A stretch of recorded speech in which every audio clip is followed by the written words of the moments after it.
Hello and welcome back to Rage Gaming. My name is Olo and today I'm talking Larian and of course Baldurs Gate 3, which yes, just last night as I record this video, won Game of the Year officially at the Game Awards. But not just that, Neil Newbon won Best Performance for Astarion, just like he did at the Golden Joystick Awards. And the game won multiple other awards too, like Best Multiplayer Game, Community Support, RPG, and also of course the Player's Voice Award. To say the least, Baldurs Gate and Larian as a whole just cleaned house. And hey, as I was writing this, they just won Game of the Year at the OTK Video Game Awards too. So Larian can't stop winning, and we can't wait to see what they do next. There was some drama at the Game Awards though. Post-event, there's been a lot of criticism for that event, and it did affect, sadly, Baldurs Gate or Larian a little bit. Basically, they were pushing past a lot of the devs who have given blood, sweat and tears so that they could cram some more advertisements in, or let a celebrity they've paid to be there talk for a while. This followed from the insane 8-minute long speech last year by Christopher Judge, so they'd set some rather intense,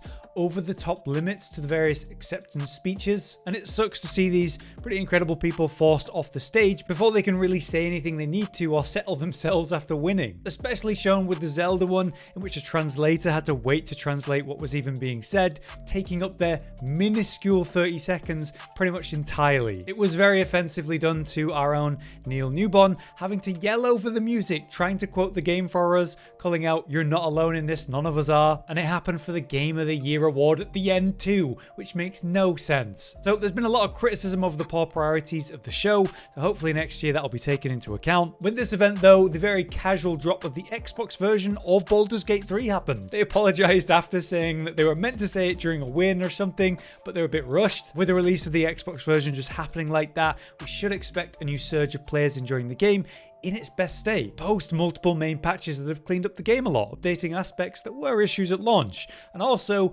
introduced new content. The new playable Epilog, a final chapter added on in a completely unexpected way, with a fantastic way to say goodbye to these characters and the story. It's funny because we speculated about the whole origin characters, the voice actors coming together for something interesting like future content or maybe even DLC, we hoped. This is because a couple months back now, all 6 of the origin companions and the narrator were brought together for something special. The CEO and founder, Sven Vinkt, had been tweeting that he couldn't wait to bring the voice actors back for something he'd been planning, and we weren't sure what that meant, if it was new content or new DLC plans or what. But sure enough, we saw them all together in person to do something they wouldn't say, so an exciting concept. The big question was, why physically together? Since all of their recording for the game beforehand was done separately, chunks recorded online maybe, but it's not like every actor was in the room every time doing every scene. For the actors for these characters, the big events after the game's release and the success of it ended up bringing them together for different reasons.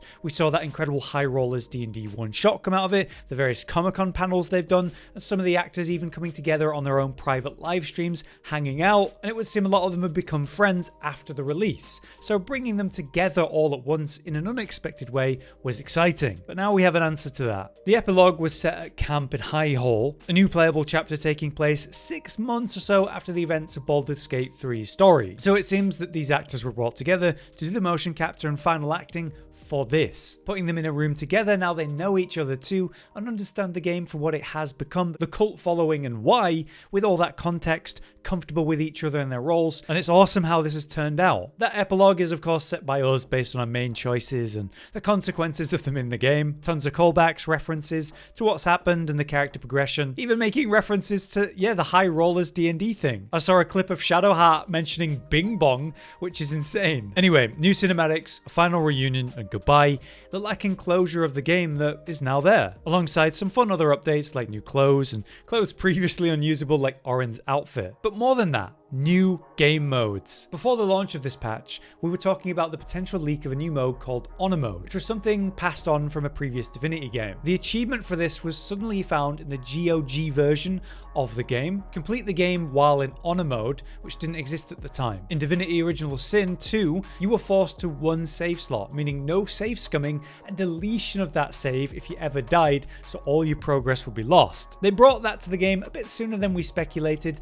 I thought it would come with the Xbox release, but it came in patch 5 right after I made that video, so bad timing for me. Turns out they introduced not just Honor Mode, but also another one, Custom. Honor Mode has the new hardest difficulty, changing all the boss fights fights in the game, giving them entirely new mechanics through a sort of legendary action system, new actions to twist the fights. But also, just like the Divinity version, yeah, they have disabled the active save scumming entirely in that playthrough, and they've also removed some of the more powerful exploits you can find in the game, but actually left them in the game in easier modes, which is clever and kind. If you beat the honor mode though, you unlock the golden dice as a little flex if you do manage it, which is very cool. When you die in the honor mode, things are a bit different this time. You get some stats and information, but you can also choose to then continue the playthrough on a lower difficulty mode without deleting the save completely. You'll fail the honor mode challenge and you won't get the dice if you beat the game, but a lot nicer than losing the save. By comparison, the custom mode's quite interesting and unexpected. You get more control over the different details of the game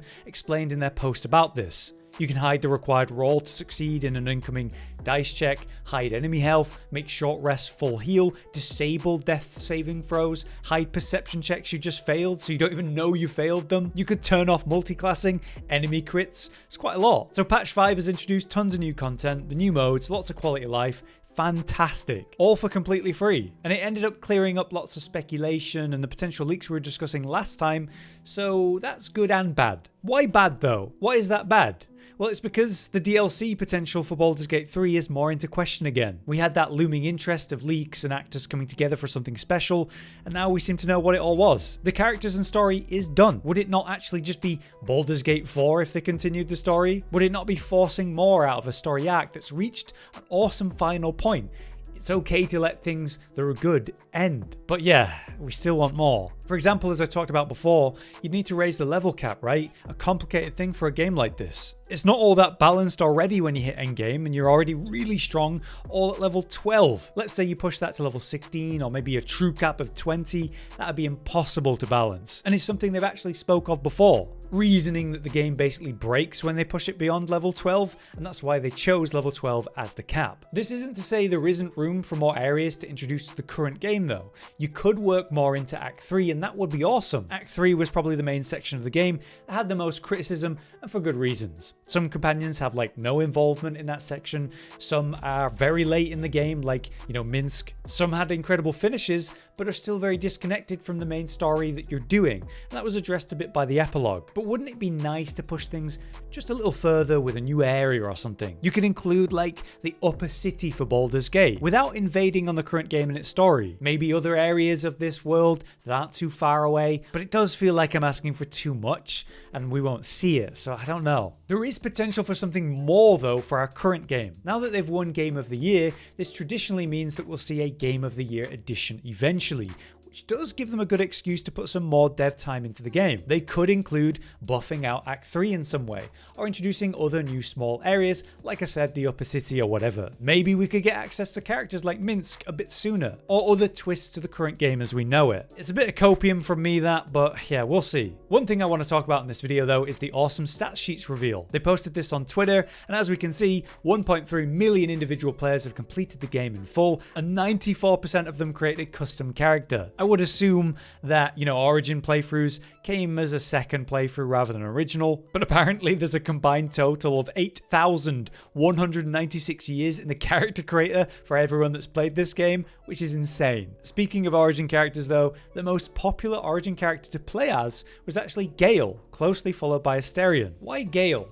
Well, he's the one that gets the most unique stuff, it would seem, like his private talk with Mystra where you have a bit of control if you're playing him, or the Shadow Weave interactions, so it's understandable. The most popular class remains Paladin, it would seem, closely followed by Sorcerer, which makes sense to me. And for most popular races, that goes to Elf, Human, and Half-Elf, and if you had asked me, I would have assumed Half-Elf would be the most popular. We also got to see the most popular subclasses for each class, like Open Hand Monk was an obvious one for Monk, and to no surprise, Shadowheart was the most popular romantic interest, followed by Karlach and then Lae'zel. Here's one. Apparently 66% of the players who slept with Halsin decided not to let him go full bear mode, which is pretty funny, and it looks like only 30% of the players seem to really lean into their Lithid powers in the end. For me, that's something I'm still waiting to do on a future playthrough. In new news, over the weekend there's been 158,000 new playthroughs using the new Honored mode, and 34,000 of those have already died, with just 464 parties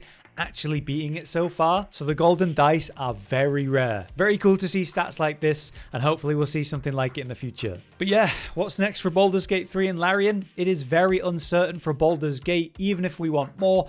But we do know that Larian's next project is already underway. Via an interview with Todd Kenrick from the D&D YouTube channel, the CEO, Vinct, claimed that he was already busy on the next game, stating that a different team will be handling future Baldur's Gate patches, saying his quote, creative path is officially done, at least for him in that game. In a tweet before the Game Awards though, Vinct also reacted to the many nominations they received, saying he wishes he could tell us about their next big game, but the support and celebration they've received so far is very encouraging, and the next game is going to push many boundaries. All we do know is that he said before that it's probably not going to be as big in scale as Baldur's Gate 3, which is fair, it's a big game. Vinct said in an interview with Bloomberg that their next game won't be as big, he knows that it wants it to be smaller in scale. This is because he wants the game development not to take another 6 years again, and even that he hopes Larian could work on multiple games at once in the future. After the insane success of Baldur's Gate though, you'd hope they have a bigger budget to work with now, so who knows what's possible. And hey, the smaller scale stuff he was saying, that was before they'd even decided on the next project, which they now have and have been working on, so you never know, they might have changed their mind, maybe it won't be all that small after all the success. To say the least though, a lot of people are speculating that Divinity Original Sin 3 could be on the table, and that would make a lot of people happy. But for now, that's everything I've got to talk about today. I hope this was interesting. Let us know if you have any thoughts about the future of Baldur's Gate 3 and if there's any potential for that. But again, for now, I've been Hollow, you've been you, thank you for watching, I'll see you next time.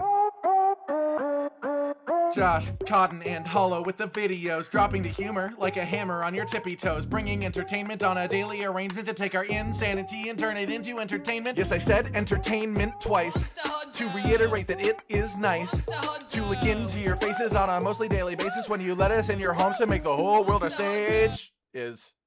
Goodbye.